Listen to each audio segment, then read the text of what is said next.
Teman-teman, ini adalah daun salam. Daun salam ini biasa dipakai oleh ibu-ibu untuk memasak ya. Jadi kalau ibu-ibu pasti sudah tidak asing dengan daun yang satu ini. Ya, ini. Jadi daun ini kita akan merebus. Sekali merebus itu 10 daun salam. Jadi 10 daun kita akan merebusnya dengan 3 gelas air. 3 gelas air kita rebus sampai dengan 1 gelas, baru kita matikan kompornya. Kita ikuti prosesnya dan khasiat-khasiatnya seperti apa.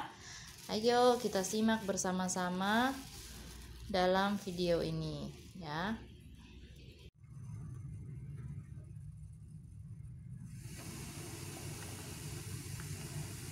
Ya teman-teman, jadi ngerebusnya seperti ini ya.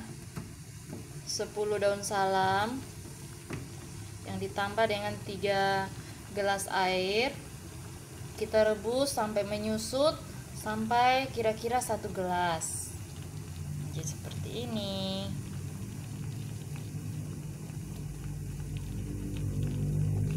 Kita rebus agak lama supaya bisa keluar sari-sarinya dan khasiatnya lebih mantap gitu.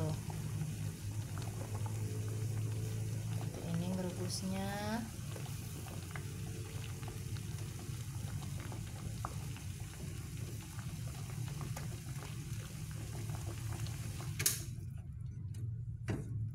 Oke.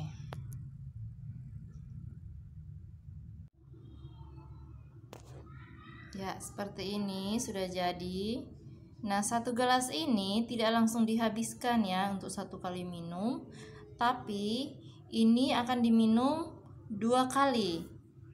2 kali berarti sekali minum setengah gelas ya.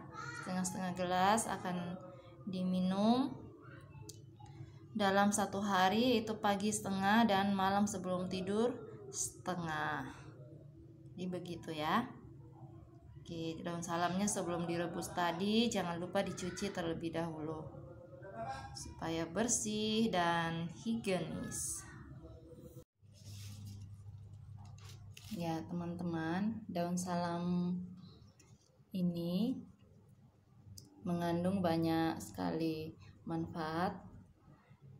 Saya sudah browsing di beberapa informasi dan saya simpulkan dalam satu catatannya, jadi saya akan bacakan untuk kita semua. Silahkan disimak bersama-sama. Nah, yang pertama yaitu menurunkan tekanan darah tinggi dan juga kolesterol ya, kandungan dari daun salam ini. Nah, kenapa? Karena dia kaya akan flavonoid yang mampu menurunkan tekanan darah tinggi, dan juga ada senyawa quercetin namanya, quercetin yang berfungsi untuk menurunkan kadar kolesterol. Yang kedua yaitu mengobati asam urat karena mengandung senyawa aktif quercetin, myristin dan miriesetin yang berperan untuk menurunkan kadar asam urat. Nah, kalau orang sudah kena asam urat itu biasa banyak pengaruh ke ginjal ya. Jadi harus cepat-cepat segera diobati. Yang ketiga itu merupakan obat diabetes. Nah, daun salam ini untuk menurunkan diabetes sangat bagus ya. Artinya maksudnya kadar gulanya bisa cepat sekali turun. Jadi sebaiknya teman-teman yang memiliki kadar diabetesnya sangat tinggi sebaiknya tanya ke dokter ya bagaimana penggunaannya, karena kalau berlebihan menggunakan ini bisa gulanya sangat turun dan bisa buat drop. Jadi kalau gula orang sangat rendah itu bisa sama bahayanya dengan orang yang gulanya sangat tinggi, karena bisa membuat kita langsung drop seperti itu ya. Jadi sebaiknya yang punya diabetes sebaiknya konsultasi juga dengan dokter bagaimana penggunaannya atau dosisnya yang diperlukan. Yang berikutnya juga termasuk obat gigi, sakit gigi ya, obat sakit gigi. Nah, ini saya browsing juga itu sudah ada penelitian untuk 50 orang ya. 50 orang di salah satu rumah sakit yang khususnya untuk sakit gigi. Jadi mereka adakan penelitian yaitu 50 orang itu kumur dengan air rebusan daun salam ini, dan banyak di antara mereka yang sembuh atau bakterinya banyak hilang seperti itu. Jadi bagus untuk yang sakit gigi juga. Jadi yang sakit gigi bisa dicoba juga ya teman-teman. Yang berikutnya adalah yang diare. Diare juga ini juga sangat bagus untuk menambah lagi cairan-cairan yang keluar ya setelah diare atau pas diare.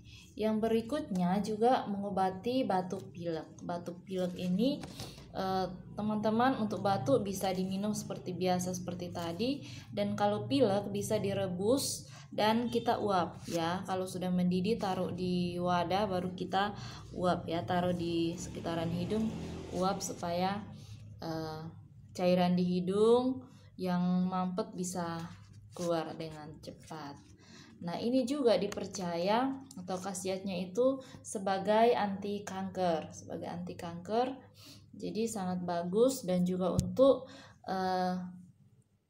mengatasi nyeri sendi. Kalau orang sakit pegal-pegal badannya, capek karena mungkin bepergian jauh atau aktivitas sehari-hari, bisa juga mengkonsumsi ini untuk mengurangi pegal-pegal di badan.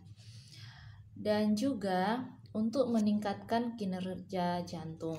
Jadi ini untuk saya baca-baca itu juga bisa mencegah orang sakit jantung karena dia menolong jantung untuk bekerja dengan sangat baik ya. Seperti itu.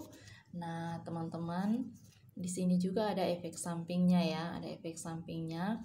Nah, dipastikan harus rebus secara sampai matang, dan sebelumnya dicuci bersih supaya tidak mengandung bakteri-bakteri jahat yang nantinya akan menimbulkan kita mengalami alergi. Nah, kalau orang sudah alergi itu biasanya cenderung orang itu bisa sesak napas dan pastinya berakibat fatal ya kalau orang sudah sesak napas seperti itu. Dan juga kalau untuk ibu hamil dan menyusui sebaiknya dikonsumsi kurang dari dosis yang dianjurkan. Atau untuk ibu hamil khususnya karena itu sangat rentan, sebaiknya jangan dulu konsumsi ini sebagai herbal dulu karena bisa berpengaruh juga kepada janin yang masih mengalami pertumbuhan seperti itu. Jadi sebaiknya konsultasi dengan dokter bagi ibu hamil yang mengkonsumsi, yang sekiranya mau mengkonsumsi daun salam ini ya. Jadi ada efek sampingnya itu bisa menimbulkan alergi kalau direbus tidak sampai matang dan dicuci tidak bersih, dan kalau sudah alergi bisa menyebabkan penyakit lain yang lebih fatal. Dan juga untuk ibu hamil karena ini dia bisa menghambat pertumbuhan otak pada anak ya, jadi itu kurang bagus juga. Jadi sebaiknya kalau ibu hamil jangan konsumsi. Dan juga yang saya baca tadi juga bagi orang yang mungkin akan bedah ya, yang mau operasi, sebaiknya 2 minggu sebelum operasi jangan dulu konsumsi daun salam ini karena ini juga bisa mempengaruhi orang tersebut, bisa mempengaruhi anestesia atau obat bius yang bekerja di tubuh, dan juga setelah operasi mungkin nanti akan berpengaruh ke sel-sel tubuh yang lain. Jadi sebaiknya 2 minggu sebelum operasi, misalnya ada rencana untuk operasi ya 2 minggu sebelumnya puasa dulu minum daun salam.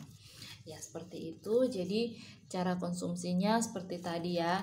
10 lembar daun salam dicuci bersih, direbus dengan 3 gelas air, direbus sampai sisakan 1 gelas saja, dan akan diminum setengah gelas pagi dan setengah gelas malam sebelum tidur, seperti itu.